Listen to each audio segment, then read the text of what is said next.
quiénes ha de aplicarse el bautismo. ¿Y por qué esta pregunta es muy importante? Hoy en día el bautismo se lo ha visto de una forma muy ligera. En muchas iglesias, persona que entra por la puerta es directamente bautizada, sin importar muchas cosas. Como también en muchas iglesias, cualquier persona que dice, quiero bautizarme, es metida por las aguas del bautismo sin ningún discernimiento correspondiente.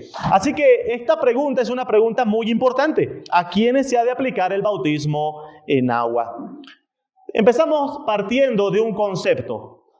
Así que si están tomando apunte, voy a leer lentamente el concepto. Dice, los que realmente profesan arrepentimiento para con Dios y fe en nuestro Señor Jesús y obediencia a Él son los únicos sujetos adecuados de esta ordenanza.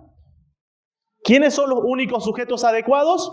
Los que profesan arrepentimiento para con Dios, fe en nuestro Señor Jesucristo y obediencia a Él. Vamos a ir viendo parte por parte este concepto y revisando el fundamento bíblico. Para empezar, la confesión empieza diciendo que aquellos que son adecuados para pasar por las aguas del bautismo son los que profesan, los que realmente profesan arrepentimiento. ¿Por qué es muy importante el uso de la palabra profesar? La palabra profesar es un sinónimo de confesar algo, ¿sí? Confesar algo, profesar, anunciar algo. Ahora, la confesión de fe está diciendo que aquellos que confiesan, aquellos que anuncian un real arrepentimiento para con Dios, son aquellos adecuados para el bautismo en agua. ¿Por qué hacemos el énfasis de profesar? Porque nosotros entendemos que solamente Dios tiene pleno conocimiento de quiénes son sus ovejas. El Señor Jesucristo decía, yo conozco a mis ovejas. El Señor Jesucristo es el único que tiene plena certeza, de quiénes son sus hijos. Nosotros no podemos ver la realidad espiritual de las personas. No podemos nosotros decir a ciencia cierta, tal persona sí es creyente. ¿Por qué? Porque solamente Dios conoce. Nosotros podemos ver frutos, podemos ver ciertas señales externas, pero aquel que conoce la realidad espiritual de una persona internamente es únicamente Dios. Así que con respecto al bautismo, ¿qué es lo que la iglesia evalúa para ver si una persona es adecuada para pasar por las aguas del bautismo? Es si esa profesión de fe es verdadera. O por lo menos que presente señales de ser una profesión verdadera. Tenemos algunos ejemplos en la palabra de Dios con respecto a esto. Acompáñenme a Hechos capítulo 8. Hechos capítulo 8, vamos a encontrar un ejemplo de alguien que realiza una profesión de fe, es bautizado, pero luego de ser bautizado revela ciertas cosas de su espiritualidad muy cuestionables. Hechos capítulo 8, versículos 9 al 13 dice: pero había un hombre llamado Simón que antes ejercía la magia en aquella ciudad y había engañado a la gente de Samaria haciéndose pasar por algún grande. A este oían atentamente todos, desde el más pequeño hasta el más grande, diciendo: este es el gran poder de Dios. Y le estaban atentos porque con sus artes mágicas les había engañado mucho tiempo. Pero presten mucha atención a esto, pero cuando creyeron a Felipe, que anunciaba el evangelio del reino de Dios y el nombre de Jesucristo, se bautizaban hombres y mujeres. Versículo 13, también creyó Simón, que practicaba magia, y habiéndose bautizado estaba siempre con Felipe, y viendo las señales y grandes milagros que se hacía, estaba atónito. Aquí vemos a este hombre Simón, que profesó haber creído en el Evangelio de Jesucristo. ¿Y qué dice que pasó luego de que profesó haber creído en el Evangelio de Jesucristo? Fue bautizado. Continuemos con la lectura de este pasaje, versículo 18 en adelante.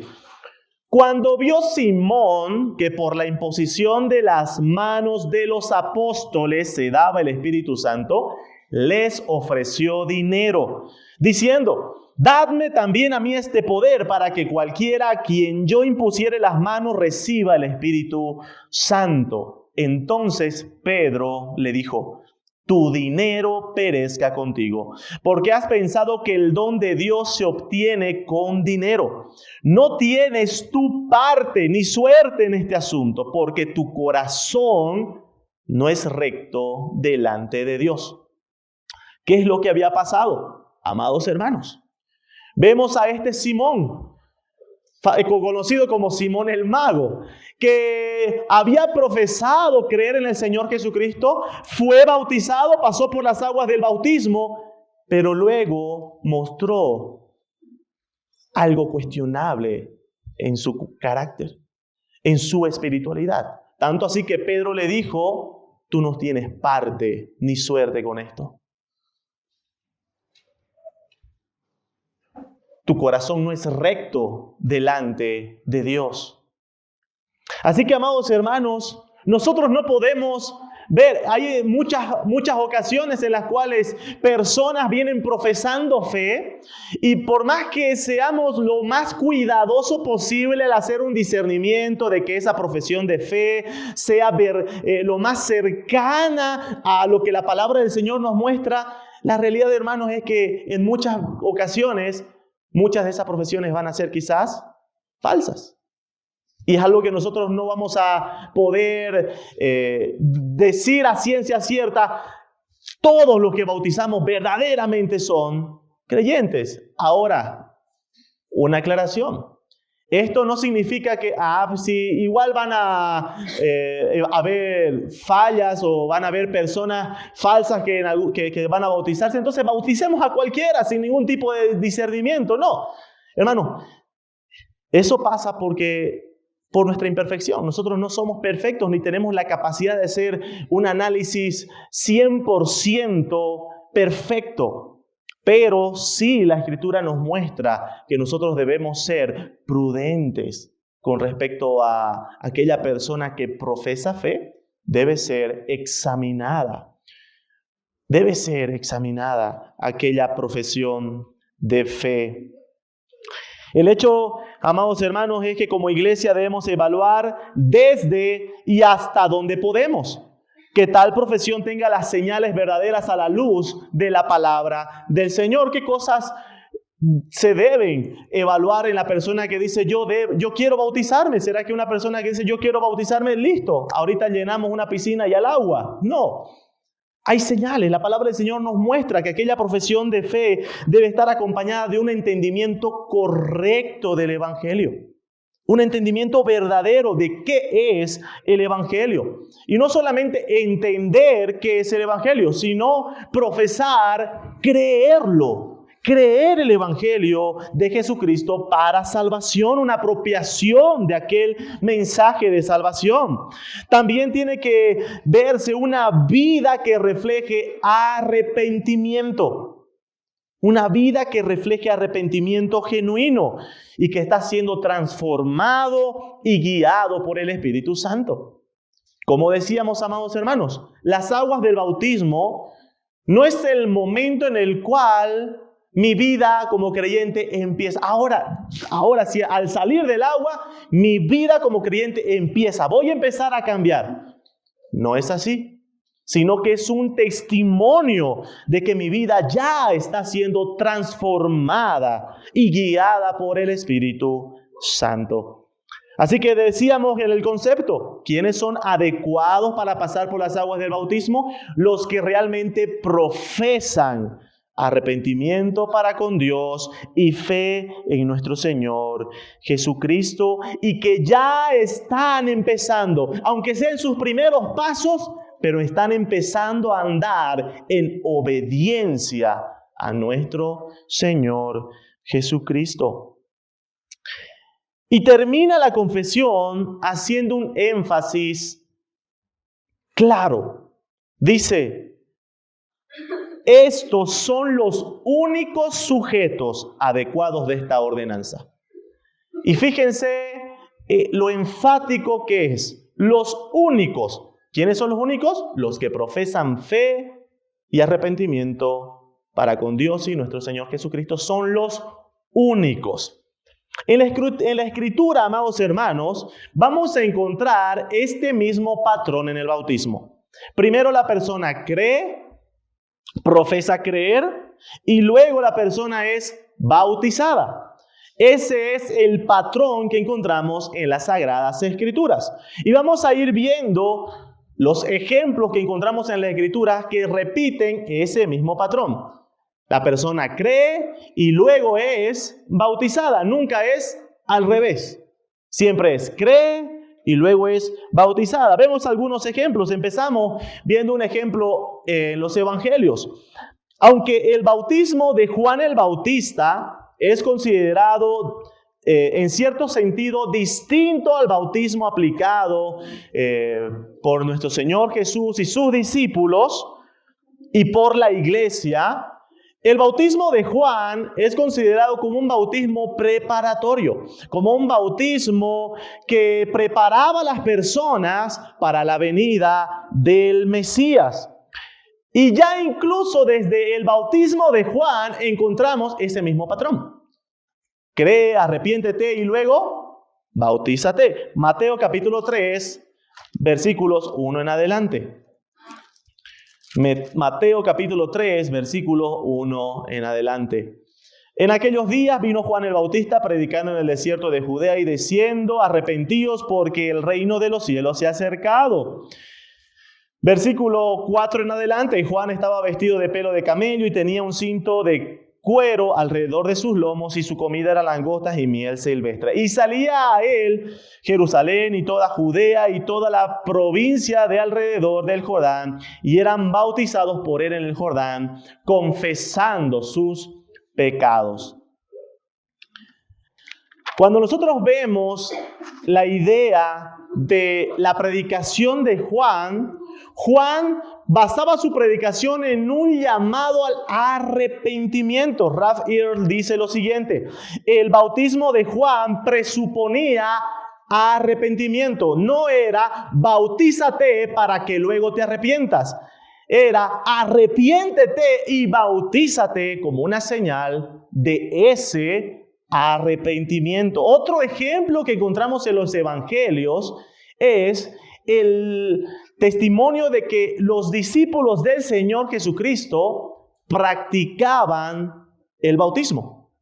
Y esto es interesante, amados hermanos, porque los discípulos ya bautizaban incluso antes de que tengamos la gran comisión como tal, que encontramos en Mateo 28, ya encontramos el testimonio de que los discípulos de Cristo bautizaban. Juan capítulo 4, versículos 1 y 2. El Evangelio de Juan, capítulo 4, versículos 1 y 2, dice: cuando pues el Señor entendió que los fariseos habían oído decir, Jesús, y escuchen bien esto, Jesús hace y bautiza más discípulos que Juan, aunque Jesús no bautizaba, sino sus discípulos. Gary Crampton, un comentarista, dice lo siguiente con respecto a esto. El ministerio de bautismo de Jesús por medio de sus discípulos era obviamente el bautismo cristiano. Este bautismo que estamos viendo que practicaban los discípulos tiene que ser considerado el bautismo cristiano, porque Gary Crampton pregunta, si no, ¿qué bautismo más podría ser? ¿Qué otro? No hay otro. Arthur Pink indica lo siguiente sobre este versículo. Es importante observar el orden de los dos verbos señalados en este versículo. Presta atención al versículo 1 cuando dice Jesús hace y bautiza. Arthur Pink dice, prestemos atención al orden de estos versículos, porque ya esto nos dice quiénes son elegibles para el bautismo.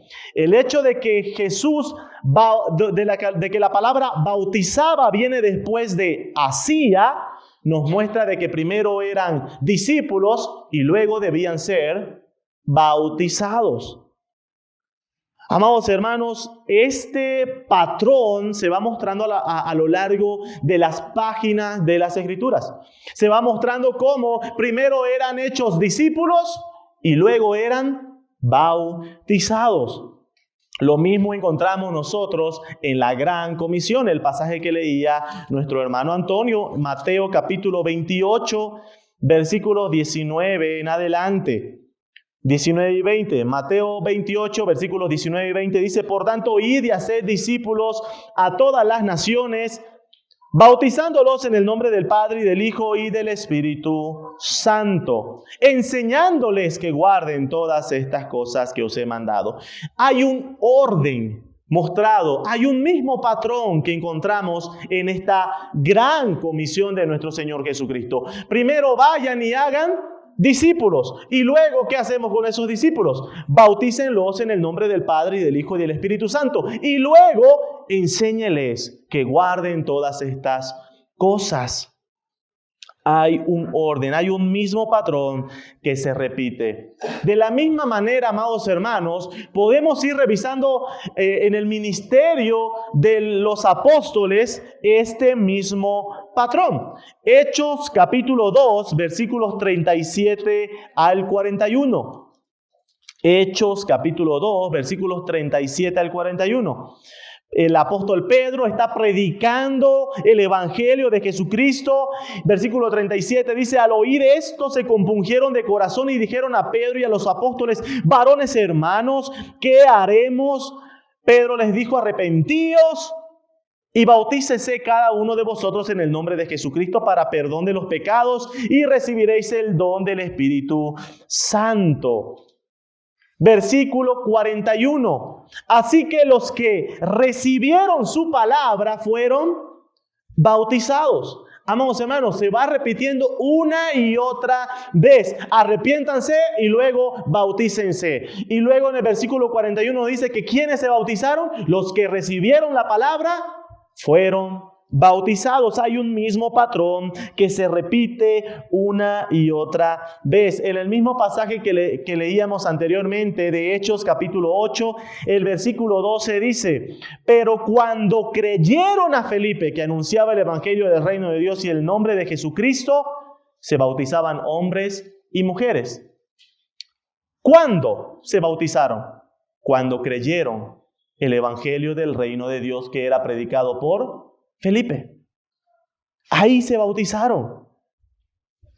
Hermanos, podemos seguir y seguir con muchos ejemplos. En el mismo capítulo 8 de Hechos, capítulo 8, versículo 35 en adelante, vemos a Felipe el evangelista encontrándose con el etíope. Versículo 35 en adelante, entonces Felipe, abriendo su boca y comenzando desde esta escritura, le anunció el evangelio de Jesús. Primero le anuncia el evangelio de Jesús. Y yendo por el camino, llegaron a cierta agua y dijo el eunuco: aquí hay agua, ¿qué impide que yo sea bautizado? Felipe dijo: si crees de todo corazón, bien puedes. ¿Se dan cuenta la condicionante? Si crees, bien puedes. Se repite el mismo patrón. Primero la persona cree y luego es bautizada. Ahora, hermanos, ¿por qué este énfasis de nuestra confesión de fe al decir solamente estos son los únicos que han de ser adecuados para el bautismo en agua?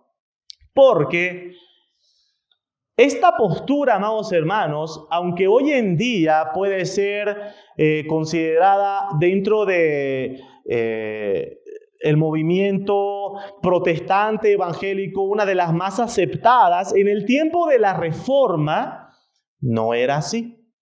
En el tiempo de la Reforma, esto fue un distintivo de los bautistas reformados, de los bautistas particulares. Porque los demás grupos de creyentes en el tiempo de la Reforma no creían que únicamente los que profesaban fe debían ser bautizados, sino que se creía en el bautismo de infantes, en el bautismo de los hijos de los padres creyentes. Ahora, todo esto viene, hermano, y quiero que vayamos viendo un repaso histórico de cómo va esta postura a lo largo de ese tiempo de la Reforma. Y partiendo desde el catolicismo romano, tenemos que entender una cosa importante. ¿Por qué nosotros creemos que solamente aquellos que profesan fe y arrepentimiento son los únicos adecuados para pasar por las aguas del bautismo? Porque todo depende del concepto que nosotros tengamos de bautismo.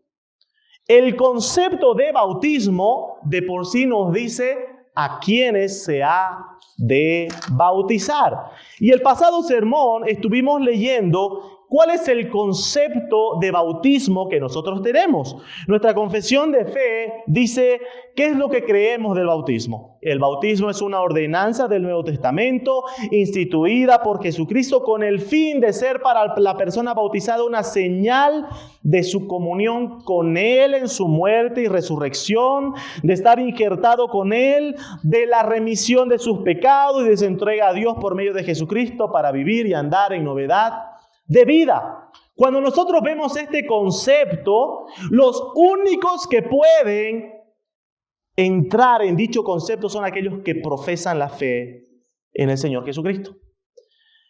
Lo que vamos a ver, hermanos, es que en algunos casos el concepto que se tenía era equivocado, pero también en el pasar del tiempo de la Reforma fue arreglándose el concepto, pero en muchas de las ocasiones sin desligarse de tradiciones que ya fueron arraigadas en la iglesia. Por ejemplo, el catolicismo romano en su catecismo del Vaticano dice lo siguiente con respecto al bautismo, que es lo que creen los católicos con respecto al bautismo. El bautismo constituye el nacimiento a la nueva vida en Cristo. El fruto del bautismo o gracia bautismal comprende el perdón del pecado original y de todos los pecados personales.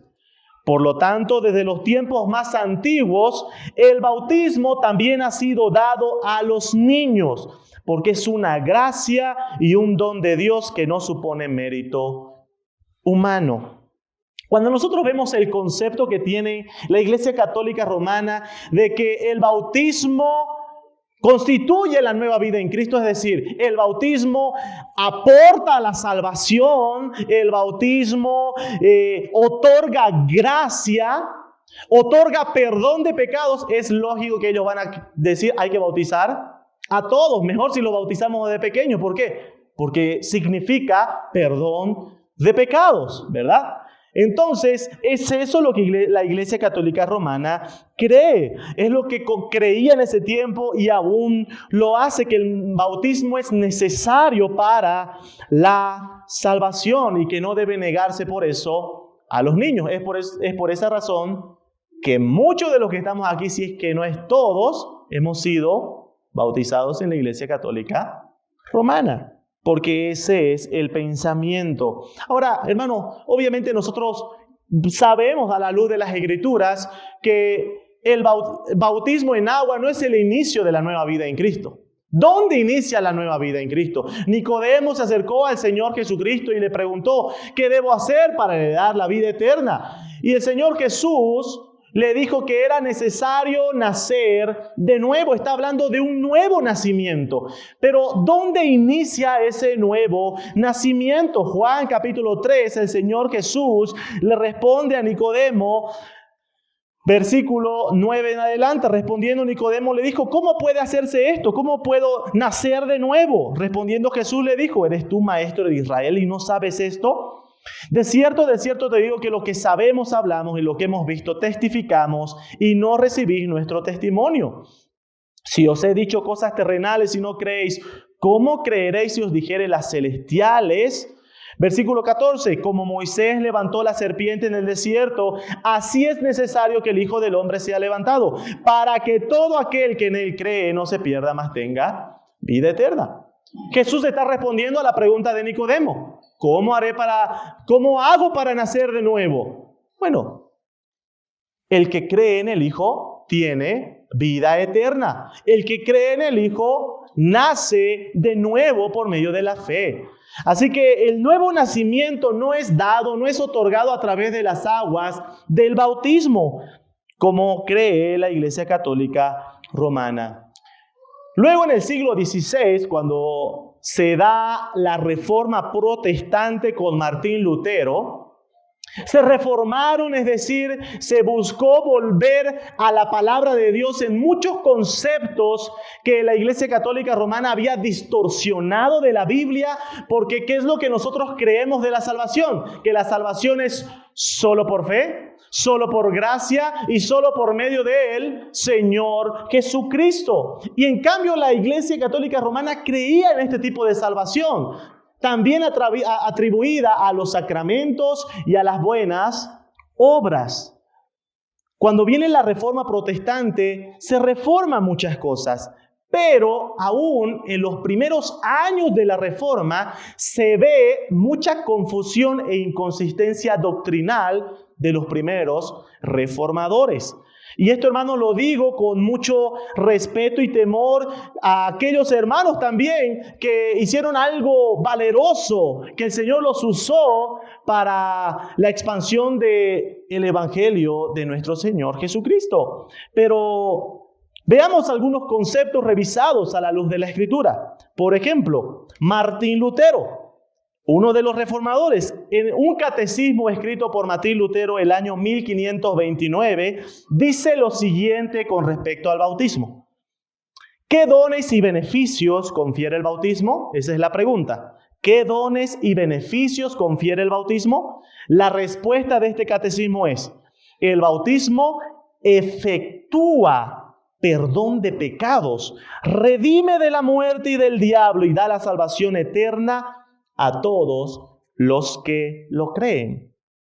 Aunque nosotros podríamos decir, claro, hay algo diferente, porque al final está por lo menos el título de a los que creen, pero hay algo confuso al decir que es a través del bautismo que se otorga el perdón de pecados. Hay algo inconsistente doctrinalmente. No es a través del bautismo lo cual se efectúa el perdón de pecados. ¿Qué dice la palabra de Dios? Efesios capítulo 1, versículos 6 al 7. Efesios 1, 6 al 7. Para alabanza de la gloria de su gracia, con la cual nos hizo aceptos en el amado. ¿Quién es el amado? Nuestro Señor Jesucristo. Versículo 7. En quien tenemos redención por su sangre, el perdón de pecados según las riquezas de su gracia. ¿Dónde se da el perdón de pecados? ¿Dónde se da la redención? No es en el bautismo, es en Jesucristo.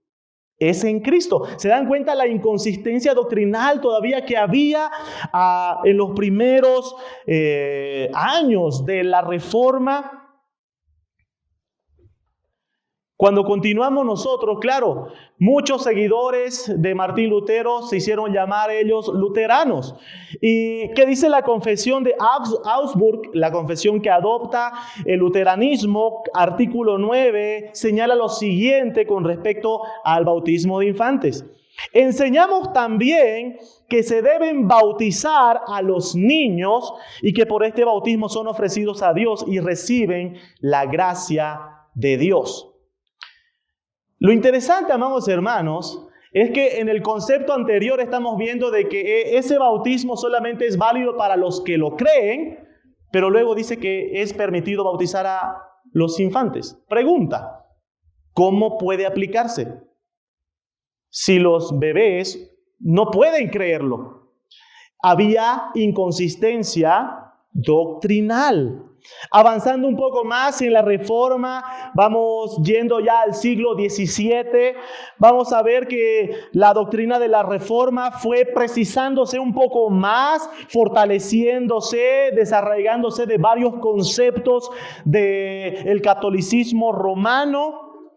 Pero aún se continuaba practicando el bautismo de infantes, aunque se fue cambiando el argumento de por qué hacerlo. El argumento se fue viendo de distinta manera a lo que lo vieron el catolicismo romano como también los luteranos. Llegamos a mediados del siglo XVII, los años 1645 al 1647 se elabora, se redacta lo que se conoce como la Confesión de Fe de Westminster. Y hay que decir que esto es uno de los más grandes aportes teológicos de la historia de la Iglesia. Esta confesión presenta el concepto de bautismo que luego la Confesión Bautista de Fe de 1689 adoptaría también, y es la que nosotros hoy en día creemos. ¿Qué es lo que dice esta confesión? Con algunas diferencias, y las vamos a hacer notar. ¿Qué es lo que dice esta confesión? El bautismo es un sacramento del Nuevo Testamento, instituido por Jesucristo, no solo para admitir solemnemente en la iglesia visible a la persona bautizada, sino también para que sea una señal y un sello del pacto de gracia, de su injerto en Cristo, de regeneración, de remisión de pecado y de su entrega a Dios por Jesucristo para andar en novedad de vida.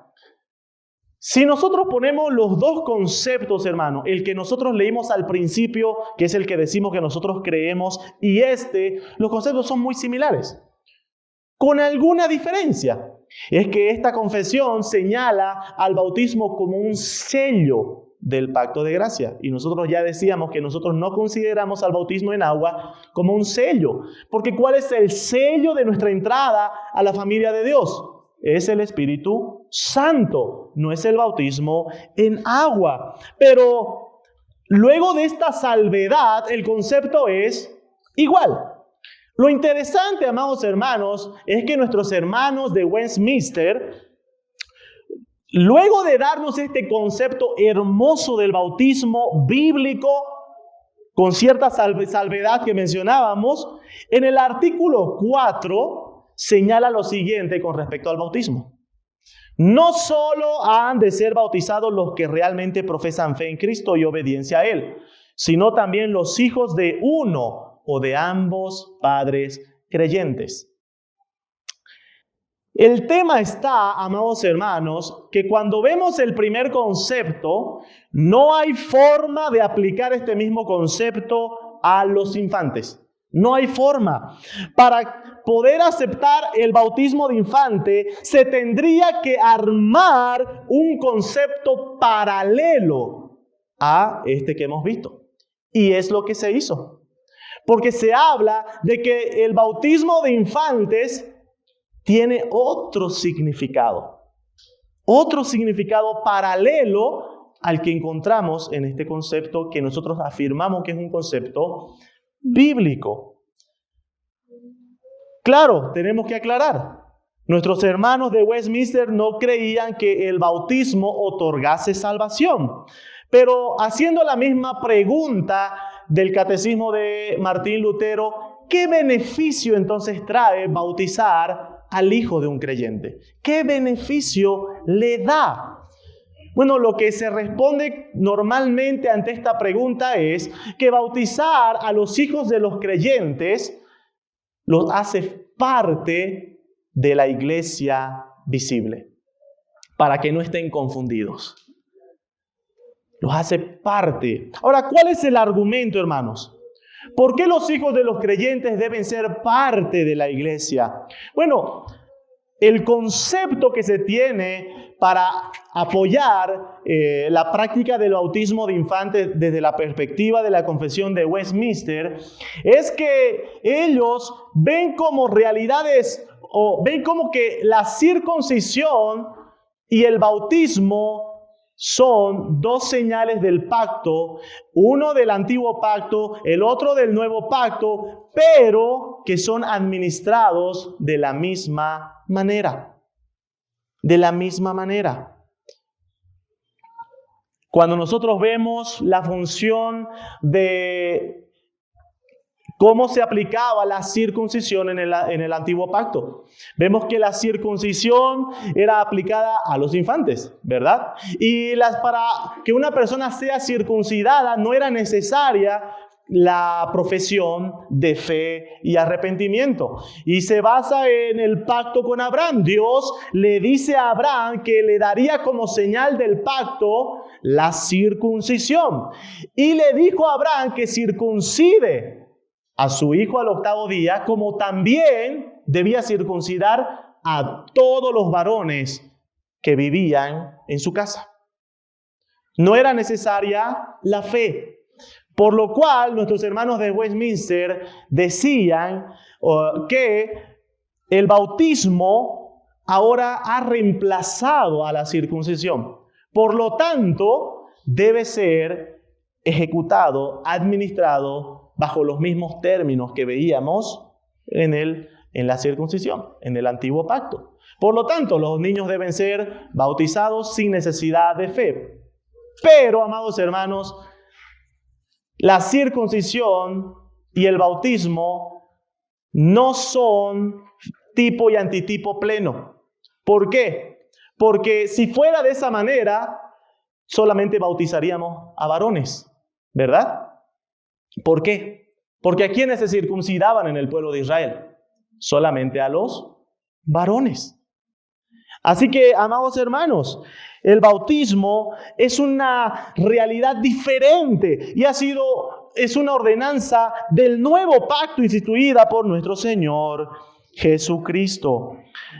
¿Cuál es otro de los argumentos que se tiene? Es que los niños que eran circuncidados en el antiguo pacto venían a formar parte del pueblo de Israel de la misma manera. En la iglesia, los niños que son bautizados vienen a formar parte de la iglesia del Señor. Pero hermanos, eso no es lo que nosotros vemos en las Escrituras. Gran parte de su argumento se basa en el entendimiento que ellos tienen del pacto de gracia, y eso estuvieron viendo con nuestro hermano Franco cuando iniciaba esta serie, cuando hablaba del pacto. Y nosotros entendemos que el pacto de gracia es el nuevo pacto. El pacto de gracia es el nuevo pacto. ¿Cómo entendían nuestros hermanos de Westminster el pacto de gracia? Ellos decían que el pacto de gracia fue establecido en Abraham.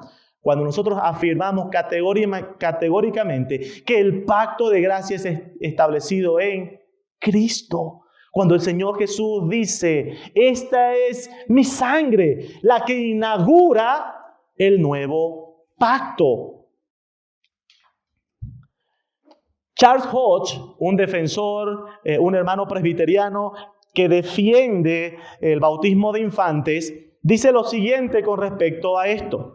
Todos los pactos han incluido siempre la relación de los padres con sus hijos, y esto mismo se confirma en el nuevo pacto. La promesa no solamente es para los padres, sino también es para sus hijos. Amados hermanos, hay una gran confusión con respecto a la promesa que nosotros encontramos en Abraham. Dios le promete algo a Abraham y a su descendencia, ¿verdad? Y nosotros entendemos a la luz de las Escrituras que la promesa hecha a Abraham es la promesa de Cristo, la promesa de la simiente. La pregunta, amados hermanos, ¿a quién es hecha la promesa? El apóstol Pablo nos va a ayudar a definir quiénes son los descendientes de Abraham, porque el tema está en esto, hermanos, en entender quiénes son los descendientes de Abraham. Gálatas capítulo 3, versículos 6 y 7. Gálatas 3, versículos 6 y 7. Así, Abraham creyó a Dios y le fue contado por justicia. Sabed, por tanto, que los que son de fe, estos son hijos de Abraham. Romanos capítulo 9. Romanos capítulo 9, versículo 6 en adelante. No que la palabra de Dios haya fallado, porque no todos los que descienden de Israel son israelitas, ni por ser descendientes de Abraham son todos hijos, sino en Isaac te será llamada descendencia. Esto es, no los que son hijos según la carne son los hijos de Dios, sino los que son hijos según la promesa, son contados como descendientes. ¿A quiénes se echa la promesa? A los descendientes de Abraham. ¿Quiénes son los descendientes de Abraham? Ya nos dice la palabra del Señor. Aquellos hijos de la fe. Aquellos que son hechos hijos de Dios por medio de la fe en nuestro Señor Jesucristo. Avanzando en la historia, llegamos al 1658. Nuestros hermanos congregacionalistas adoptan gran parte de la confesión de Westminster, continuando aún con la práctica del bautismo de infantes. Es por eso, hermano, que les decía que luego cuando llegamos al 1689 y se formula la confesión de fe, la segunda confesión bautista de fe de Londres en 1689, nuestros hermanos bautistas son señalados como herejes, porque supuestamente este concepto era apartado de lo que la iglesia había creído históricamente.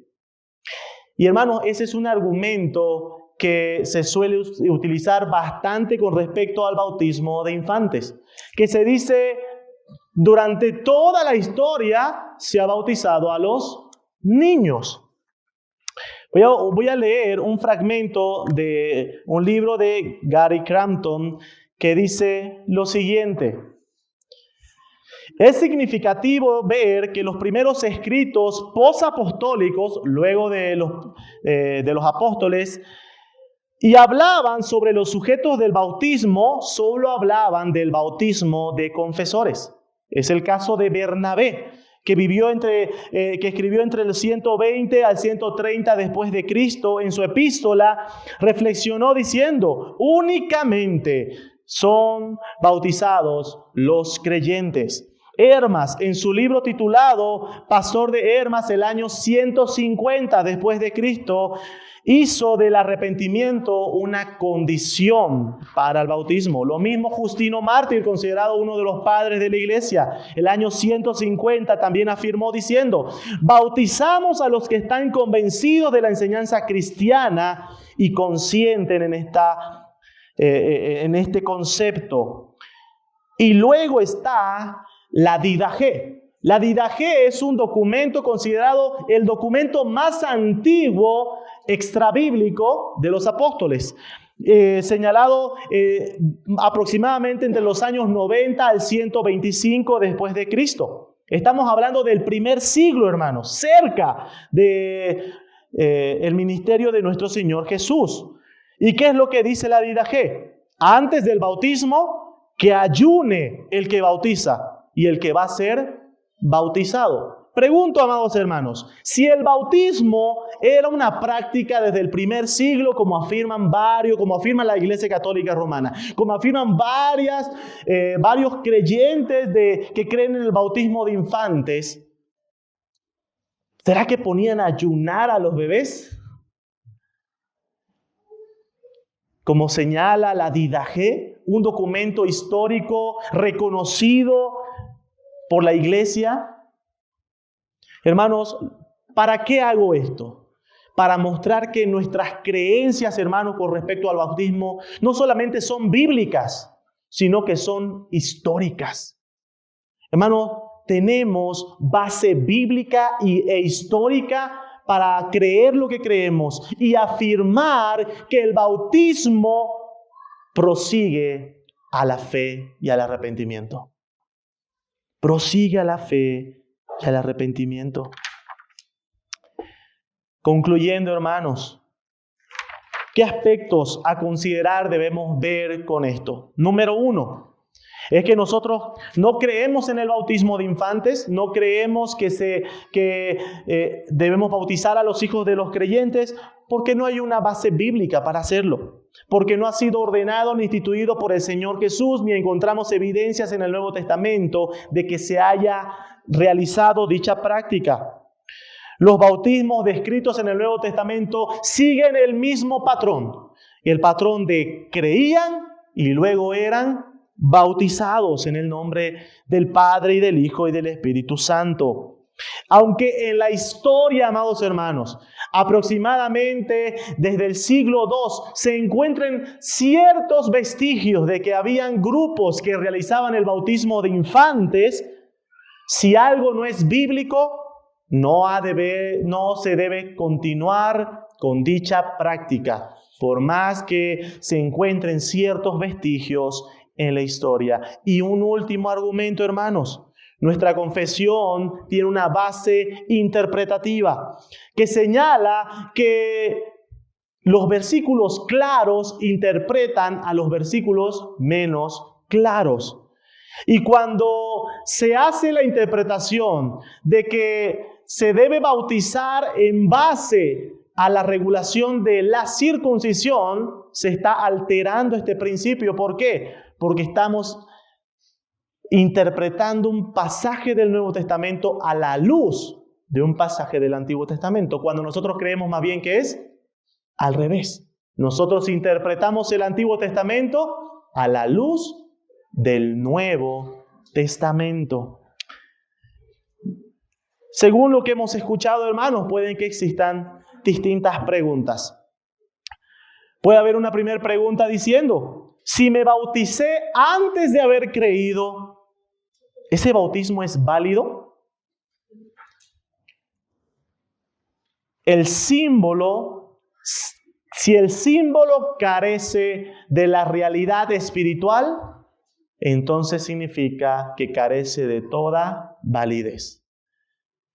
Si tú fuiste bautizado y eres consciente de que fuiste bautizado en una iglesia y eres consciente de que luego de eso el Señor te salvó, entonces tienes que saber que no fuiste bautizado, porque eso no es un bautismo válido, porque si no está la realidad espiritual, carece de todo significado.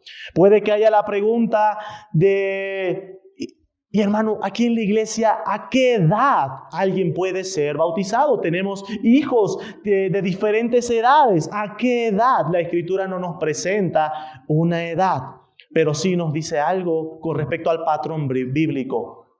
Si cree, bien puede, pero debe ser revisada aquella profesión de fe. ¿Qué debo hacer para ser bautizado? Es la pregunta que le hizo el etíope a Felipe. La respuesta fue: si crees. ¿Qué respondió el etíope? Creo. El bautismo no salva. Vuelvo a repetir. Si tú tienes en mente de voy a bautizarme para cambiar mi vida, voy a bautizar porque quiero entregar mi vida al Señor, voy a bautizarme por cualquier otra razón que no sea representar lo que Cristo ya hizo en tu vida, entonces tienes un concepto equivocado del bautismo. ¿Qué debo hacer para ser bautizado? Primero, cree.